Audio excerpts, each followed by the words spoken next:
Okay, so till the previous lecture we have seen something called fixed length subnet masking. It's also referred to as FLSM.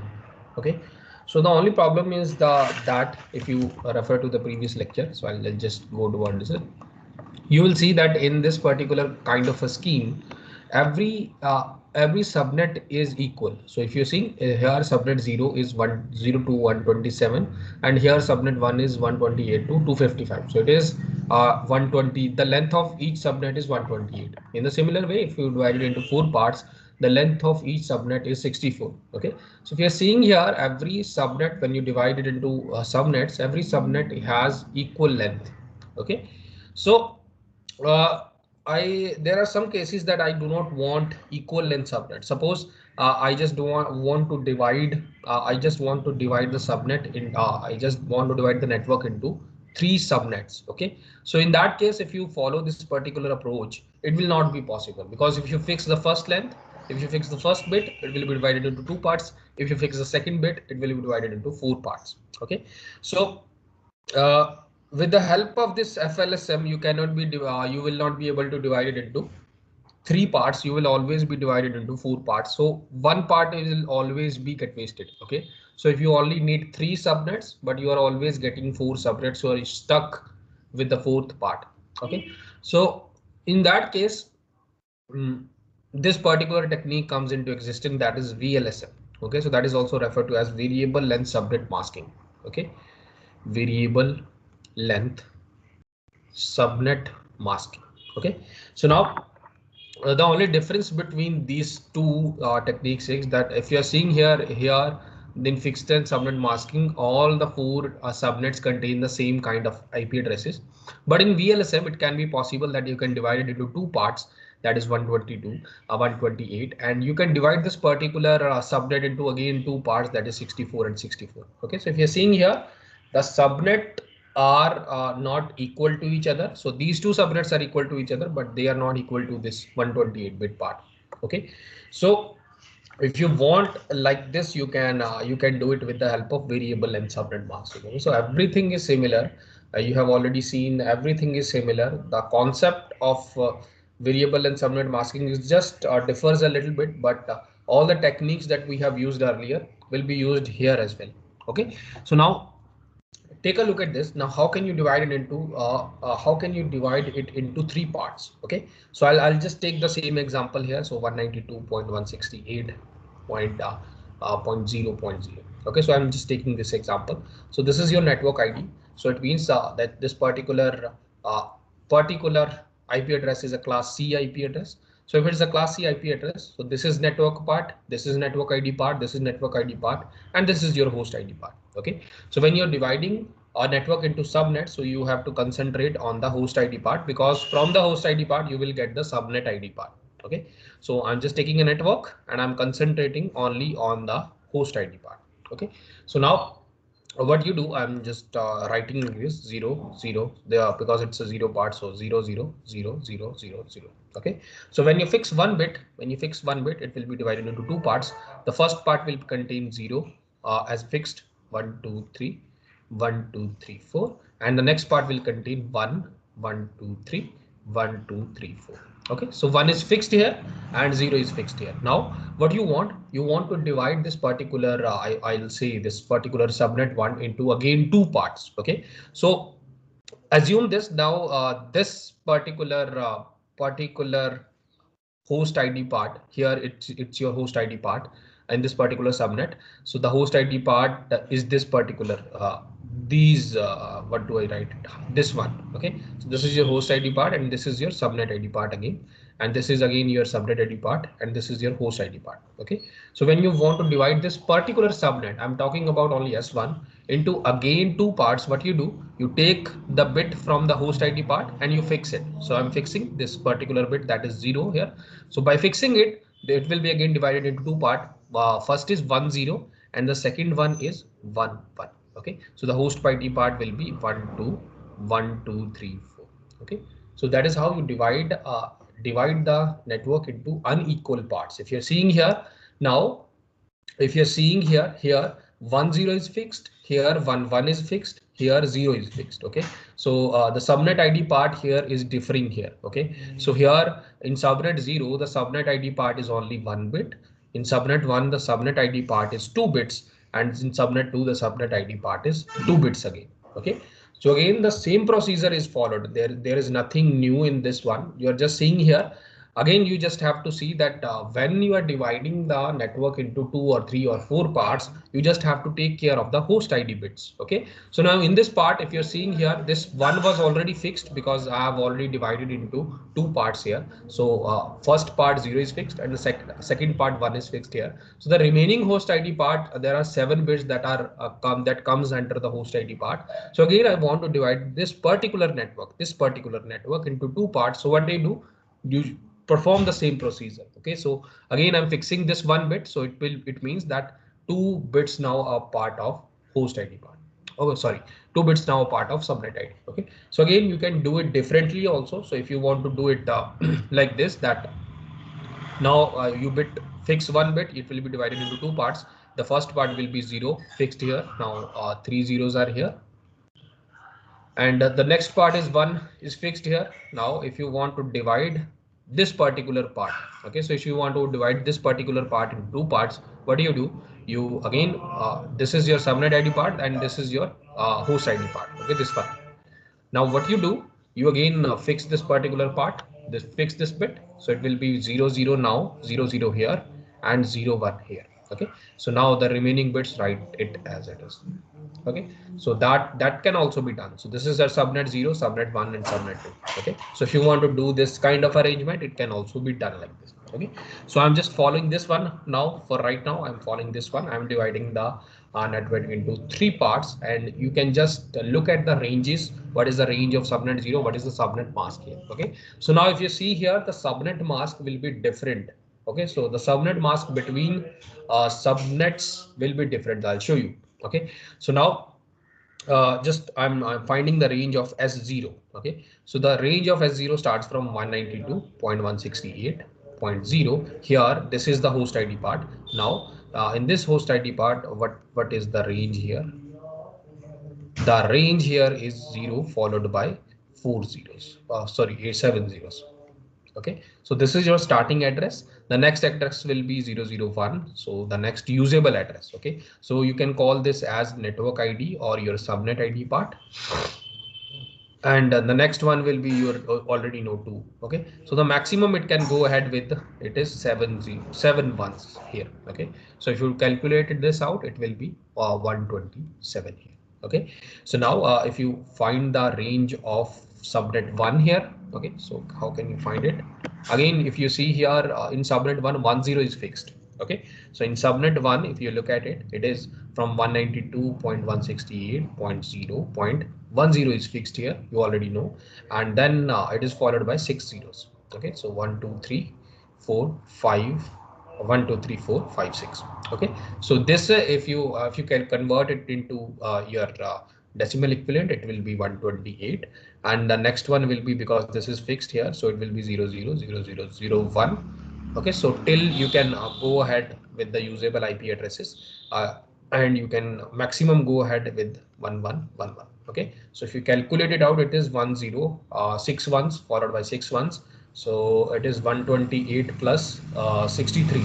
Okay, so I think it is 191. Okay, so 128 plus 60, yeah, so it is 191. Okay, so here this will be your subnet ID or your network ID, and this will be your directed broadcasting address. Okay, so again this will be your directed broadcasting address. Okay, similarly you can find the subnet of S2. S2 is 11000000. Okay, so this is already fixed, so it is 192, and you can maximum go ahead with all the ones here, so it will be 255. Okay, so the range will be 192 to 255, where 192 will be your network ID or subnet ID part, and 255 will be your directed broadcasting address. Okay, so now calculate the subnet mask here. Okay, so now what is subnet mask? Subnet mask is subnet ID plus network ID, you write 1 there, and host ID part you write a 0. Okay, so you already know this. Okay, so now if you see the subnet ID part of subnet 0, okay, so subnet mask of subnet 0. So because it's a class C address, so it will be all ones in the first octet, it will be all ones in the second octet, it will be all ones in the third octet. Okay, so because it's a class C address, so network ID, network ID, network ID is all ones, so it is 255. Okay, now in the host ID part, this octet, there one bit is a part of subnet ID, so it will be 1, and another bits are a part of host ID, so it will be followed by 7 zeros here. Okay, so if you calculate it, it is 128. Now see, see it very carefully, that here the subnet ID part, now for S1 the subnet mask will be different. Why it is different? Because the subnet ID contains 2 bits here. Okay, so now check it. Again, for subnet mask of S1 is 255.255.255. Now there are two ones here. Okay, because why there are two ones? Because 2 bits are a part of subnet ID, that is 10 here. Okay, so now 11 it will be 92, 192. In the similar way, for subnet S2, the subnet mask will be again 192 because 2 bits are a part of subnet ID. Okay, so you can write 255.255.255.190. Okay, so why? Because if you remember what is subnet mask, you just have to write one wherever there is a subnet ID or wherever there is a network ID. So in this particular subnet, these 2 bits are a part of subnet ID. So if you calculate this one, the remaining is host ID, so you write 0. Okay, so if you calculated this one, so I have already calculated it is 192. So the subnet mask will be like this. Okay, so if you're seeing here, the subnet mask in this particular case is different. Okay, in the previous example, that is in the fixed length subnet masking, the subnet mask is equal in all of the subnets. Why? Because in every subnet, the subnet ID part is equal. Okay, but in this particular case, the subnet ID part of S0 differs from the subnet ID part of S1, because in S1 there are 2 bits that are a part of subnet ID. In S0 there is only 1 bit that is a part of subnet ID. So that is why the subnet ID part will result in a different subnet mask. Okay, so keep that in mind. In variable length subnet masking, the subnet mask between various subnets will be different. So it's a very important point. Okay, so now you will be thinking that if I have shown you the example of routing table previously, if you remember in the previous lecture. So if you see the routing table example, if you see every subnet mask here is equal here. So there are 4 subnets. Every subnet mask is equal here. So if the subnet mask differ in this case, how this particular the router will get to know that this particular packet belongs to which particular subnet? Okay, so that is the main question here. So again, I'll make this particular thing. Now everything will be automatic. So you will see that router will just take the and it will easily be able to recognize that which particular that this packet belongs to which particular network. Okay, so now I'm using this as an example. That is my 3 subnets here. Okay, so now my 3 subnets here will be, that is this is my router. It is connected to 3 subnets, something like this. Okay, so it is connected to external router here. So this is my network, that is 192.168.0.10. Okay, so the first one, it is the range of this is 0 to 128, oh sorry, 127, 0 to 127. The second network has a range of 128 to 191, and the last network has a range of 192 to 255. Okay, so suppose this is my R1 here, that is outside the network. This is my R2. Okay, so in R2 network there is some packet arrives on R2 that does not lie in its own network. Okay, so it will send its packet to the default gateway. In that case, the default gateway for R2 is this particular interface. Okay, so now if I make the table of routing, okay, so I'll internal routing table of router. So this will be this. It will contain network ID part, or subnet ID part. Then it will contain subnet masking. Okay, and then it will contain your interface, which interface it is connected to. Suppose I'm writing A, B, C, and D. Okay, so the network ID part in this particular case is this one network. So what is the network ID part here? So it is 192.168.0.0. That is the first network, and the subnet mask here in this case will be 255.255.255.128. It is connected to A interface. Another network is this 128 part. So the network ID part here will be 192.168.0.128. Okay, so what is the subnet mask here in this case? 255.255.255.192. It is connected to B interface. Okay, in a similar way, 192.168.0.192, and is again connected to the same subnet here. So subnet mask will be same because 2 bits are used for the subnet ID part. Okay, so the remaining is your default gateway. So default gateway is this one. So if the network, or if the packet does not lie in this network, so it will this router send again, it can send towards this router that saying that it does not lie in my network. Okay, something like that. Okay, so default gateway is always given by 0.0.0. It is connected to D. Okay, so suppose uh, the packet that arrives at the router R1 is 190, has containing IP address of 192.168.0 point something like okay, 135, something like that. Okay, so now you already know that this particular packet belongs to this particular interface, that is B interface. Okay, so what you do now, if you're seeing here, the subnet mask is different for this case and subnet mask is different for this case. Okay, so the router will not know that which particular interface does this packet belong to. So it will take any subnet mask. Okay, so it will take, now I'll take one by one. So it will take this subnet mask and try to do the procedure that is taking a and the resulting network ID, whatever is the network ID. Okay, so now I'm taking this IP address and I have to AND it with the subnet mask.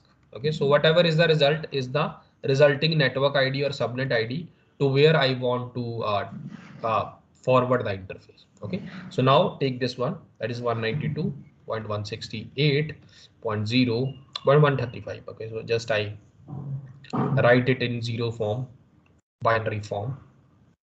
So 1, 2, 4, 8, 16, 32, 64, 128. So 135 is 128 plus 7. So 4, 6, 7. Okay, so just let me confirm. 128. Yeah, okay, so this is your 135, and you have to take the and with subnet mask. Okay, so it is 255, so there is no problem in that. You can write directly as it is. Now the last part is 128, so you write 128 like this and you take the AND of it. Okay, so if you take a AND of this one with 192.168.0, so you can take it because it's all ones. So whatever it is written there, it will be directly copied here. Okay, so now take it 0, 0, 0, 0, 0, 0, 1. Okay, so the IP address that the network ID or the subnet ID part that you extracted from this part is 192.168.0.128. So now you're taking a AND with a different subnet mask, but still you're getting the result of this particular this particular network ID. So the router will directly transfer the IP address or transfer the packet on this particular interface, that is B interface. Okay, so now you will be thinking, what happens if I take a subnet, if I take a AND with this particular subnet mask? Okay, so take it, it will be the same result. Okay, so that is the beauty of dividing this into different parts here. Okay, so again I'm taking 192.168 0.0. So this is 135, that is the arrived packet, that is 1000111 here. Okay, so I think there's a problem here. 1 2 3 4 5 6 7. Okay, so I just think I just made a mistake here. So this is 8 and this is 8. Okay, so there is an extra 0 here. Okay, so now take the AND with the next subnet. What is the subnet mask here? That is 192. Okay, so again write 255.255.255.192 is 11, followed by 6 zeros. Okay, 1 2 3 4 5 6. Okay, so calculate it out. It is 0 0 0 0 0 0 0 and 1. Okay, so if you again calculate it out, it is again 192.168.0.19 okay, so if you're seeing here, uh, that the subnet mask is different in these two cases, but still we are getting the desired result. The desired result is the packet should be forwarded in this range, because this range contains from 198 to 191. So this particular packet belongs to this range. Okay, so this particular packet should be forwarded to this interface, that is B.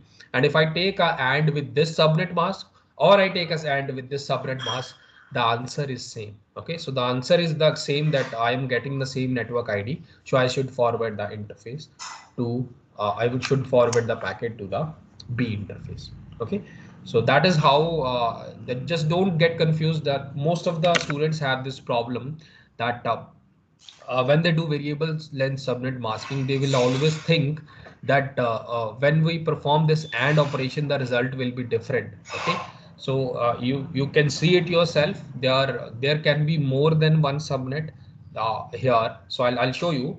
So there can be more than one subnet, more than two subnet that have a different subnet ID. Okay, so here in this particular case, if you're seeing here, there is two subnet mask ID here, that is 128 and 192. But this is also possible that in this particular case, that there are three different subnet IDs or subnet masking. Okay, so I'll show you.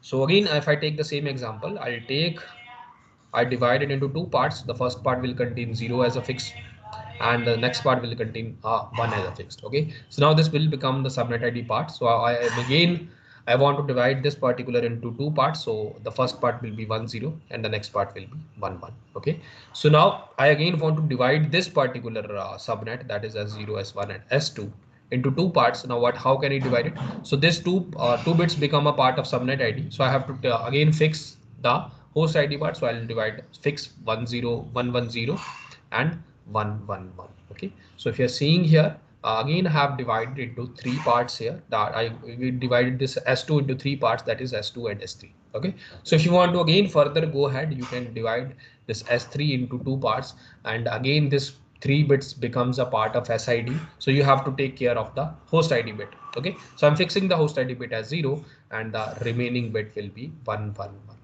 Okay, so if you're seeing here, the subnet ID of S0 will not equal to S1, is not equal to S2, is not equal to S3. Okay, because the subnet ID part here is 1 bit, here it is 2 bits, here it is 3 bits, and here it is 4 bits. Okay, so if here the bits are differing here, the subnet ID will always be different, because the subnet mask depends upon the bits of subnet ID part. Okay, so here the subnet ID is 1 bit, here it is 2 bit, here it is 3 bit, here it is 4 bit. That is why all these four network or these four subnets will have a different subnet mask. Okay, but this subnet S3, it will be equal to S4, because here the subnet bits are 4 bit here and 4 bit here. Okay, so these two will be equal, there is no doubt in that. But still, if you're seeing here, the subnet mask of S0 will be different than S1, will be different than S2, and will be different than S3 and S4. Okay, but the subnet mask of S3 and S4 will be equal, because 4 bits are involved here. Okay, so that is the main underlying concept of variable and subnet masking. Okay, still, if you take a router and take a AND with the desired IP address, you will get the same result. Okay, there is no need to perform a different AND operation with a different subnet mask. If you can take any subnet mask of these network, you will always get the right result. Okay, so that is how it is, how efficiently it is working. Okay, so till here, if you have any doubts, just let me know. Okay, so you can move ahead and attend the course that of Microsoft.